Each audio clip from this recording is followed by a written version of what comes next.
ブレインダンプを分かりやすく言ったら本当に棚卸しって感じですね。頭の中をスッキリさせるだけじゃなくて、アイディアを出しやすくもなったりとか、いろんな効果がありますね。頭もやもやして集中できねえ。なんか頭軽くする方法ねえかな。どうも、く先生です。よろしくお願いします。髪切りました。どうでもいいですね。ははは。今日は脳トレ系ですね。脳のパフォーマンスを上げる系ですね。最強の思考整理術、ブレインダンプの効果とやり方についてですね。はい、本日のテーマですね。ブレインダンプですね。聞いたことありますかね。一言で言ったら、脳の棚卸しと言われてますね。頭の中にある情報を一旦、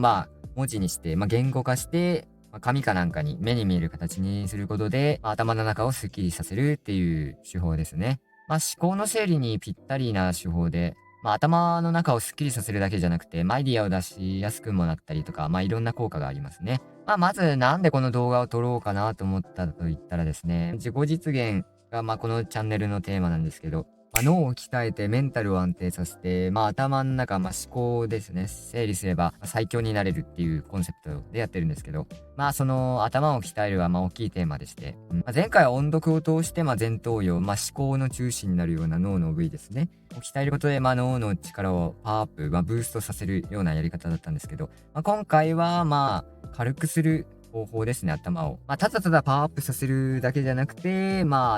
軽くして、そうですね、大事なことにエネルギーを注げるようになることも大事なのかなって感じで、ブレインダンプがおすすめなんで、紹介していこうっていう感じですね。この方法はね、脳のパフォーマンスが上がるだけじゃなくて、ストレス解消とか不安解消とか、そういうメンタルヘルスにもなるんですよね。すげえ落ち込んで、モヤモヤして、どうしようもないなーみたいな、すごいメンタル病んでる時とか、これ、たまにやったりするんですけど、すごい半年に、私事であれなんですけども、半年に1回ぐらい、何もかもどうでもよくなる時がありまして、すげえネガティブな時があるんですけど、そういう時も、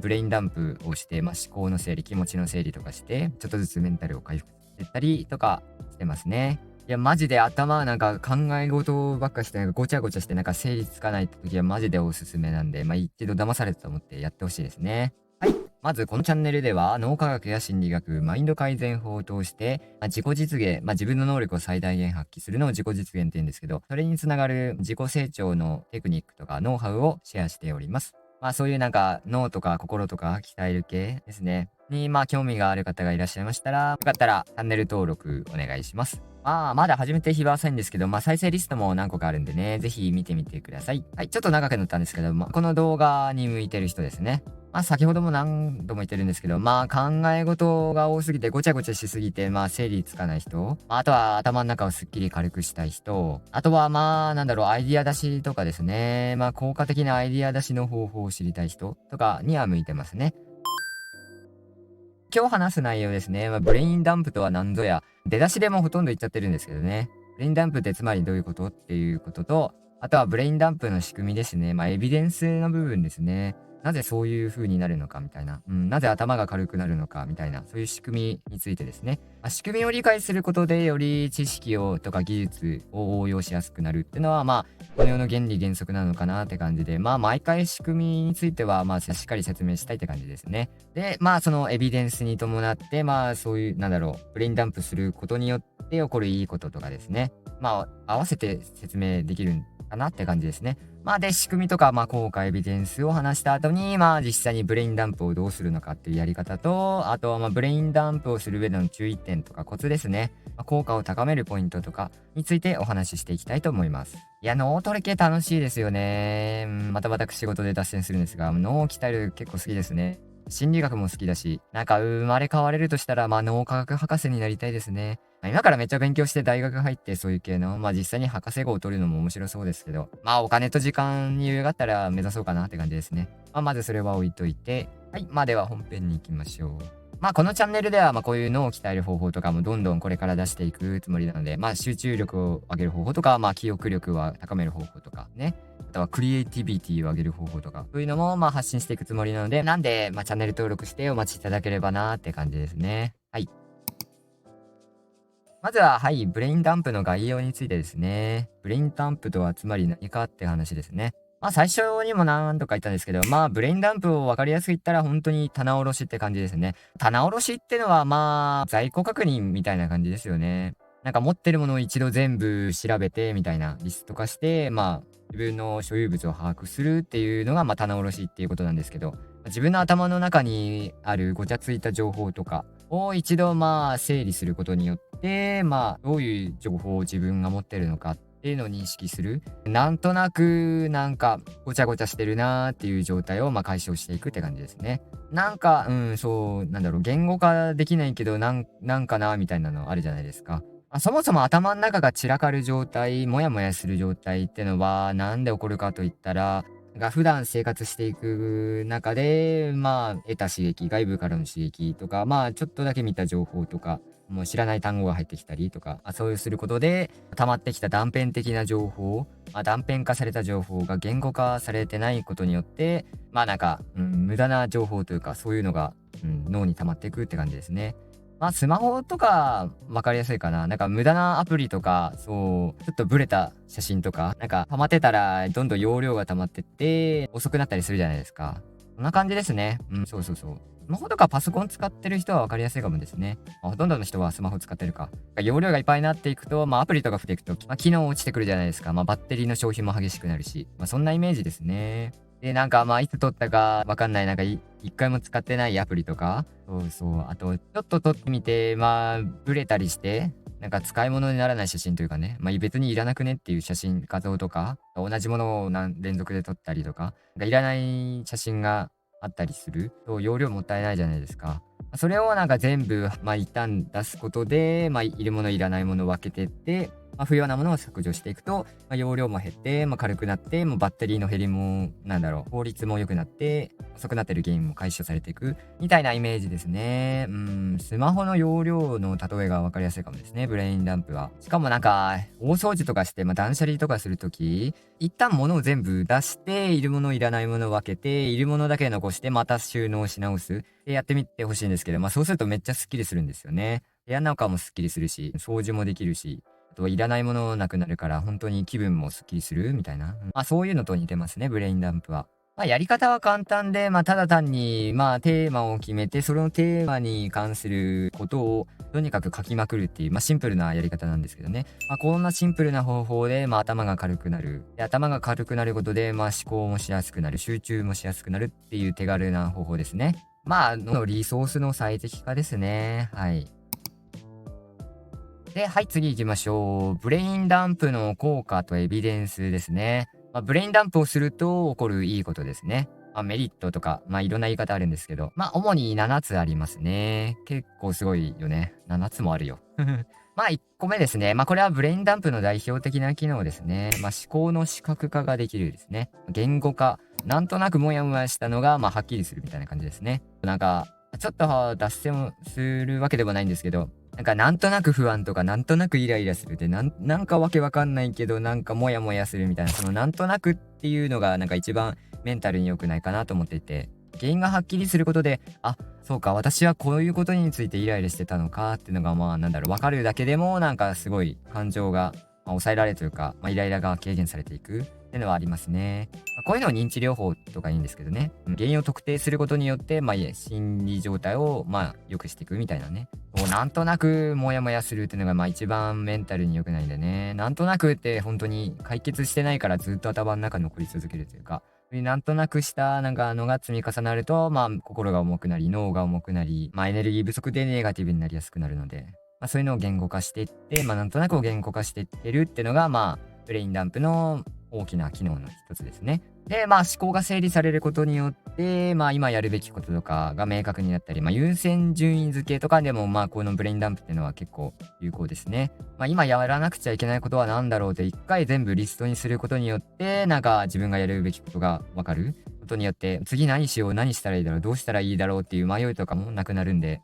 集中しやすくなるっていう感じですね。トゥードゥーリストを書き写すっていうのも一応ブレインダンプの、一種に入りますよね。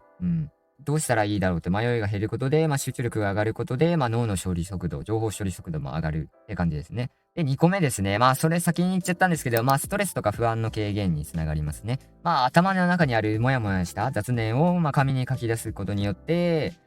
感情が発散されるんですよね。なんか自分の感情に気づくことで、その自分の感情が抑えられるみたいなね。感情を吐き出すことによって、暴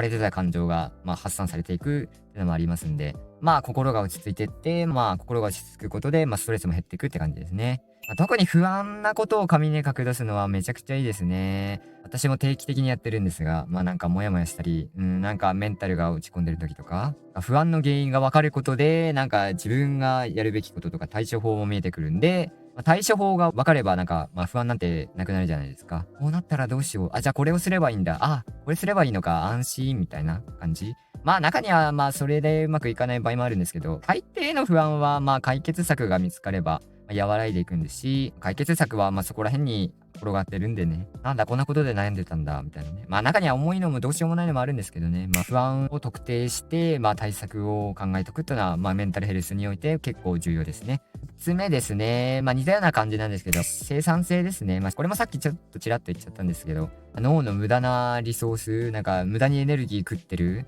ものが減ることで、より大事なものにエネルギーを集中できる。集中力っていうのは、また後日詳しくやるんですけど、一番大事なのが、無駄なことを省いて、本当に重要なことだけを選んでやるみたいなね。集中するコツなんですけど、言われてみれば当たり前っちゃ当たり前なんですけどね。ブレインダンプすることで、そういうなんか、ふっと湧いてくる邪魔になる思考とかが、起こりにくくなるので、本当に集中したい大事なことに、なんか、脳のエネルギーを使える。その結果、生産性が上がるって感じですね。で、4つ目ですね。これはブレインダンプのやり方にもよるんですけど、自己理解が深まるですね。ブレインダンプのテーマはいろいろあってもいいんですけど、今後のことについてとか、不安に感じていること、もやもやしていることの特定とか、あとは自分に関することをテーマにしても、ブレインダンプは使えますよね。私はどういう人間なのかみたいな。どういう時にどういうことを感じるのか。私が好きなことはとか、私はこれから何をしたいんだろうみたいなね、テーマにして書いてみるのもいいですね。どんどん書いていって、そういうなんかリストになっていくうちに、私ってこういう傾向があるんだみたいなね。わかりやすくなるというかね。そういうことによって、これとこれの要素がある。つまり私はこういう要素があるんだみたいなね。新しい発見につながったりね、しますよね。あとは海外旅行に行きたいとか、海に行きたいとか、なんかやりたいことリストみたいなの書いていくうちに、私はなんか外に出たいんだみたいな。で、実際に体を動かすのが好きな人間なんだな、みたいな理解が深まってきたり、なんか書いてったものの共通点を探していくうちに、なんか自分の理解が深まっていくみたいなのもありますよね。で、5つ目ですね。クリエイティビティが上がるですね。アイデアが思いつきやすくなるっていうのがありますね。それはなぜかと言われたら、断片化した情報がちゃんと使える形になんか加工されていくみたいなイメージですよね。そのままでは使えないなんかモヤモヤした断片的な情報なんですけど、言語化することによって、機能とか役割がその情報の見えてきて、それがなんか情報同士がつながってって、新しいアイデアになっていくってイメージですね。どうにも合わなかった、紙くずみたいな、木の断片でも何でもいいんですけど、なんか加工されることによってパズルのピースになって、そのできたピース同士がくっついて、なんか新しいアイデアになって出てくるみたいなイメージですね。言語化ってやっぱ強いんですよね。アイデアを出しをする上では。言語化は何をするのって言ってみたら、そうですね。情報を使える形にするっていうのが最大の目的なのかなって感じですね。ブレインダンプって言ったら、一言で言ったら言語化ですからね。言語化をすることで脳のリソースをなんか使える状態にするみたいな。のが、言い換えたらね、ブレインダンプなのかなって感じですよね。伝わるかな言語化できてないじゃんって感じだけど。いや、言いたいことは分かってほしい。そう。でも、物は使いようみたいな感じで、そうですよね。なんか切り口とか変えたら使えるようになったりすることとかあるんでね。そういう作業をしてるというイメージですね。一番わかりやすいイメージはパズルのピースかな。これなんかしっくりきますね。ただの木の断片だったのが、パズルのピースとして生まれ変わり、ピース同士がくっついて新しい情報になるみたいなね。これだな、これだ。これが言語化ですね。なんて、そういうことですね。ってのが、起こるんで、アイデアも出やすくなるって感じですね。言語化は最強だな。なんかもうまとめみたいになっちゃった。はい、次行きましょう。6個目ですね。6つ目は、ちょっと意外なんですけど、記憶の補助になるっていうことですね。ブレインダンプをすることによって、言語化していくことによって、意味記憶というか、記憶といったら、この部位みたいなのがあって、海馬って言うんですけど、海馬ってのは、情報の仕分けですよね。覚えておくべき情報と、いらない情報、どうでもいい情報を分けて、覚えておくべき情報を、脳に入れるための機能ですね。何でもかんでも記憶したらなんか、ね、把握しちゃうじゃないですか。それこそ、頭が。容量不足になっちゃうんで、なんか大事な情報だけを仕分けるっていう機能があるんですけど、そういうのになってる会話っていうのはあるんですけど、それの補助になるっていうことですね。風が吹けば奥へは儲かるじゃないですけど、ブレインダンプすることで言語化能力が働いて、言語化能力が働くってことは、前頭葉が鍛えられるんですけど、前頭葉が鍛えられることによって活性化することによって会話も活性化するんで、記憶の補助になるし、しかも言語化することによって意味記憶、なんか意味とか関連付けですると、大事な情報だなと思って、記憶されやすいんですけど、そういうのにもなるんで、総合的に見て、記憶の補助になるって感じですね。いや、面白いですね。これも言語化のパワーですね。で、7つ目も、これも派生的な感じなんですけど、行動に移しやすくなるですね。言語化することによって、優先順位とかやるべきこととかが見えてくる。で、やるべきことがはっきりすることによって、実行しやすくなるっていうのがありますね。はい、ここで、ブレインダンプに関するエビデンス、根拠ですね。科学的根拠。研究結果みたいなのを、何個か、見ていこうかなって感じなんですけど、スタンフォード大学の研究だと、学んだ内容をブレインダンプによって、アウトプットしていくことで、記憶の定着率が向上したっていう結果もありますし、とある、ブレインダンプの研究だと、寝る前にトゥードゥーリストを書く。ということで、寝つきが平均9分早くなったっていう研究結果もありますね。なんとなくモヤモヤしたことをぐるぐるする思考の原因なんですけど、言語化することによって、はっきり特定されることによって、完了したっていう感じになるんで、言語化されることによって、問題が解消されるってわけじゃないんですけど、脳が安心するって感じですね。先ほどもなんかちらっと言ったんですけど、モヤモヤしたなんとなくの情報は消えづらいというか、なんとなくのモヤモヤとか、そういうのが解消されることで、寝つきが良くなるって感じですね。思考がスッキリして、気分もスッキリして眠りやすくなるって感じですね。あとは神経科学の研究データでは会話の働きが向上したよとかありますね。脳の仕組みとしては活発になるとその活発になったところがどんどん大きくなっていくっていうのがあるんですけど、前頭葉が活性化して会話が活性化して活性化し続けることによって細胞も増えていって大きくなって、記憶力も向上していくって感じですね。あとはメンタルヘルスに関する実験では、筆記開示って言って、筆記開示っていうのは、ブレインダンプの一種ですね。自分の感情とか、中身、思ってることとかを書くことによって、自分の気持ちとか感情を言語化して、整理するっていうことですね。筆記開示ですね。筆記することによって心の中を開示するっていう意味なんですけど、不安とか恐怖とかそういう感情、逃げ出したくなる感情みたいなのを出す、扁桃体っていう機能があるんですけど、その扁桃体も、活性化されて、勝手に不安とか恐怖が大きくなるっていうのも軽減されていくみたいなね。っていうのがありますね。この扁桃体が暴走すると不安とか恐怖とか感じやすくなるんですけど、そういうのが抑えられるって感じですね。あとはアメリカの大手、経済メディアであるビジネスインサイダーっていう会社があるんですけど、様々な実験を通して経済的に効果のあるやり方とか研究してるような機関ですね。それの実験によると、毎週間ブレインダンプを続けたことで、タスクの優先順位付けの効率が68%向上したみたいなデータもあるらしいですね。あとは毎日8分間の継続的なブレインダンプを続けたことで、その4週間後には自己肯定感の数値ですね。スコアが上がったって感じですね。心理アンケートみたいなのあるんですけど、やや当てはまる、当てはまらないみたいな、当てはまるだったら1点みたいな、めっちゃ当てはまらないだったら5点みたいな、逆もあるんですけどね。そういう風に点数つけてって、スコアにするんですけど、心理テストやったことある人なら見たことあると思うんですけど、そういう心理テストみたいなので、その自己肯定感のスコアが上がったっていうデータもありますね。心のモヤモヤが晴れて、寝つきが良くなり、記憶容量も増え、タスクの優先順位付けも上手くなり、あとは感情の暴走とかも抑えやすくなり、自己肯定感が上がるですね。っていうデータがありますねっていう話ですね。はい、それではいよいよですね。具体的なやり方について見ていきましょう。準備するものは紙とかペン、スマホのメモ帳でもいいですね。一番大事なのはブレインダンプで大事なのは、頭の情報をどんどん言語化していって、外に出すっていうことなんで、書くのが、ペンの方が早ければ、スイスイ書けるんだったら、ペンがおすすめですね。逆にスマホで入力した方が早いみたいな人は、もちろんスマホでもいいですし、とにかくもう書くことに集中するって感じですね。で、その次にやるのが、テーマを決めるですね。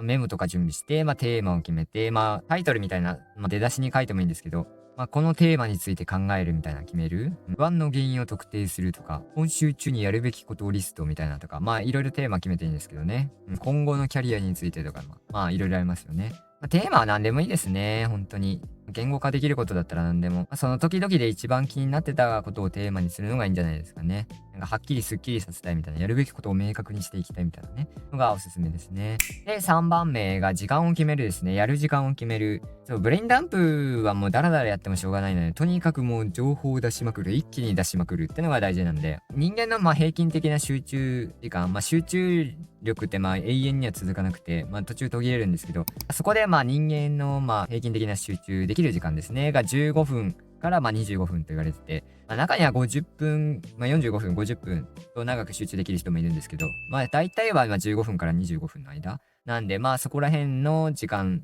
で、タイマーをセットしておくっていうのが大事ですね。で、4番目が、タイマーをスタートさせて、とにかくそのタイマーが止まるまで、その決めたテーマに関することをどんどん書き出していくですね。もうコツはたった1個ですね。とにかく止めない、手を止めないで、もう書き続けるっていうのが大事ですね。で、ここでは考えない。本当に、とにかく出しまくる。言語化するっていうのが大事ですね。で、タイマーが止まったら、5番目ですね。ここで初めて整理したり、考えたりする作業ですね。書き出したものを、グルーピングって言って、テーマごとに分けていくみたいな感じですね。関連するものに分けていく。で、関連するものに分けてって、つまりこういうことだみたいな、共通点を見つけて、言い換えるみたいなね。つまりどういうことだみたいな、変換していく作業ですね。この変換していく作業が、新しいアイデアになったり、問題解決の革新になったりしますね。で、6番目が、行動に落とし込むですね。ブレインダンプの目的は、頭を軽くするってのもあるんですけど、書いてるだけじゃもったいないじゃないですか。解決策とかやるべきことが見えてきたら、それをどう行動に移すかですね。頭の中に出てきた情報を、アウトプットするって感じですね。ブレインダンプ自体がアウトプットなんですけど、さらに、実用的な行動に落とし込むための、行動プランというか、決めていくっていうのは、大事ですよね。例えば今の課題は何だろうみたいな書き出していくうちに、健康に問題があるみたいな、メンタルヘルスとかやったら、じゃあ何をするかといったら、毎朝自分が太陽の光を浴びながら散歩するとかね、っていうのが出てきたりしますし、具体的な行動としてね。朝の散歩とか太陽の光を浴びると、心の安定に欠かせないセロトニンっていう物質が出るんですけど、心が穏やかにすっきり爽やかになった時の気分ですね。ああいう気分を起こすのがセロトニンなんですけど、そういうのを出すために、メンタルとか、心の健康とか、体も含めてですね、健康っていう課題が出てきたのであれば、毎朝歩くみたいなね、っていう行動プランが出てきたりしますし、そういう感じですね。言語化した問題に対する対策の実際に行う行動を決めていくって感じですね。ブレインダンプをする目的が、頭をスッキリして、集中力を上げるっていうだけだったら、書くだけでもいいかもしれないですけどね。それだけだと、せっかく出たアイディアを使わないのはもったいないんでね、アイディアを活用するって感じですね。はい、次にはコツとかポイントですね。ブレインダンプの効果を高めるポイントですね。何個かちらっと言っちゃったんですが、主に5個ありますね。1個目、一番重要というか、大事かなっていうのが、とにかくタイマーをセットした後は、手を止めずに書き続けるですね。頭の中の情報を出し続けるのが大事ですね。それに関連してるんですけど、2番目は箇条書きでどんどん書いていくですね。長文で1個丸ごと書くよりだったら短文で次ってどんどん出していくのが大事ですね。脳の棚卸しが目的なんでね、いろんな情報を出すことの方が大事ですね。一つについて深掘っていくっていうのも、大事なのかもしれないですけど、ブレインダンプにおいては、とにかく頭の中にあるごちゃごちゃしたものを全部吐き出すっていうのが最大の目的なんで、感情書き短文でどんどん書いていくって感じですね。のが大事ですね。で、3番目が意識づけみたいな感じなんですけど、書き出す前にテーマを決めるじゃないですか。そのテーマを一回口に出すのがいいですね。そうすることによって、集中力も上がるんですよね。集中力を上げるコツ、最大のコツと言ってもいいんですけど、集中力を上げるには、その目の前のタスクがいかに大事なことなのかを認識するっていうのが大事で、今から大事なことをやりますよっていう、理解するというか、分かってることで集中力も高まりやすくなるんで、そういう意識づけですね。このテーマについて話す。言葉に出すことによって重要だということを認識するみたいなイメージですね。今からこのテーマについて書き出す。用意スタートみたいな感じですね。で、4つ目ですね。やるタイミングが、なるべく集中力高い時がいいですね。人間の集中力が高い時間っていつかって言われたら、寝起きの1時間後とか言われてますね。よく言うじゃないですか。朝の一番で大事なことをする。重要なタスクをするみたいな。それは脳のリソースというか、脳疲労がない状態、頭がスッキリした状態なんで朝は、より集中しやすいみたいな生産性が高いんで、朝に大事な作業をやった方がいいってよく言われてますよね。朝のルーティーンで入れてもいいかもしれないですね。10分間ブレインダンプ、テーマを決めてブレインダンプするみたいなね。この間、紹介した音読と合わせてやるのもいいかもしれないですね。脳の状態をよくブーストさせて、頭もスッキリして一日をスタートさせていくみたいなね。あとは入眠、寝つきを良くする効果もあるんで、寝る前もおすすめですね。寝る前は感情の整理って感じかな。最近抱えてる問題とか課題とか、不安に思ってることとか、もやもやしてることとか、書き出すことで、心を落ち着かせる、心の整理をつけるって感じですね。なんで、寝る前もおすすめですね。あと大事なのは、自分もそうなんですけど、そうそう、最初にも言ったんですけど、心が晴れない時、なんとなくモヤモヤする、どうしようみたいなネガティブな感情でいっぱいな時にやるのもおすすめですね。マジで言語化ってすげえ効果高いですね。認知することで、原因が特定することで心が安定してくるみたいな。実際にいろんなところで研究は進んでるんで、エビデンスのあるやり方ですよね。いやブレインダンプは本当にメンタルヘルスでもいいんでマジでおすすめですね。もやもやした時は紙に書き出す。原因を特定する。で、対策を決める。で、そうするだけでも不安はかなり軽減されていくので、マジでおすすめですね。で、5つ目ですね。これはもうやり方の手順でも言ったんですけど、書いた内容を見直すですね。これも、コツですね、ポイント。めちゃくちゃ大事。せっかく出てきたアイデアをね、使わないのはもったいないですよねっていう話ですね。ここで、考えられる疑問ですね。もやもやした時にやるのがいいってのは分かったけど、書く気力もない時にはやれないよみたいなね、すごいどん底にいる時はできないよみたいな、あるかもしれないですけど、そういう時におすすめなのが、ボイスメモですね。書くのは億劫でももう、話すのはできるじゃないですか。かろうじて。確かにボイスメモアプリを起動して、録音ボタンを押すのも億劫みたいな状態もあるかもしれないですけど、そこはもう、それだ、ボタンを押すだけでいいんで、なんとか気力を振り絞って押してもらって、あとはひたすら、今の感情を、言語化していく。これはもう楽ですね。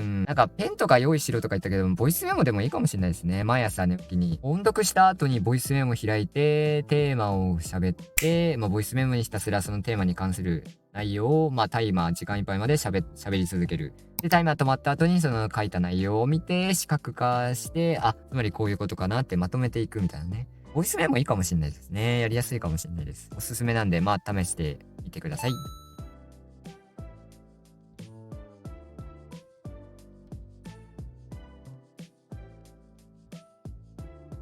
今回からまとめは、今ちょっと編集で上げたんですけど、テキストで起こすのがいいかなと思って、一時停止推奨ですね。ぜひ、つまりこういうことだね、みたいな、見るだけでも復習になるのかなって感じなんで、一時停止して見てみてください。はい、さていかがだったでしょうか。もう最強の脳トレ、その2、ブレインダンプということで、メンタルヘルスにもなるしね、思考の棚卸し、なんとなくモヤモヤしてるのを言語化することで、気持ちもスッキリして、無駄な情報が外に出ることによって、本当に大事なものに集中できるようになる。集中力が上がって、生産性も上がるんで、言語化し続けることによって、前頭葉が活性化して、その活性化によって、物事を覚えるときに重要な期間である会話も鍛えられたりね。まとめみたいになってる。さっき見てねって言ったのにね。要は脳が活性化して記憶力も上がるし、メンタルも整うし、みたいなね。はい。もう一石何鳥だよという感じなんで、もう最強な方法なんで、ただもう頭の中を言語化して書き出すだけ、文字にするだけなんだよね。ボイスメモ使っていいですし、簡単なんで、じゃあぜひとも皆さんお試しあれっていう感じですね。今後ね、このチャンネルはね、こういう風に脳を鍛える、情報も随時発信していくので、もしよかったらチャンネル登録と、あとは再生リストも見ていただけると嬉しいです。あとは自分はこういう脳科学とか心理学とか思考法とかですね、に関するこのチャンネルのコンセプトと一緒ですね。自己実現につながる自己成長のノウハウですね。をブログに書いてますので、説明欄に URL 載っけておくので、もしよかったらそちらも見ていただければなと思います。あとは電子書籍ですね。道しるべっていう人生の目的、生きる目的を見つけるっていうテーマに書いた電子書籍ですね。情熱の感覚の見つけ方、使命感の見つけ方、あとは自分の価値観ですね、を明確にする、価値観リストみたいなのもあるんですけど、特典としてね、それをやるだけでも結構自己理解につながるのかなって感じですね。そういうののヒントになるように、道しるべになるようにっていう書いた本があるので、そちらも手に取っていただければなって、見ていただけると嬉しいです。はい、ということで、長らくご視聴ありがとうございました。ぜひぜひ簡単で、しかも効果がいろいろあるっていう一石何鳥だよというブレインダンプ試してください。それではまた次の動画でお会いしましょう。くー先生でした。またね。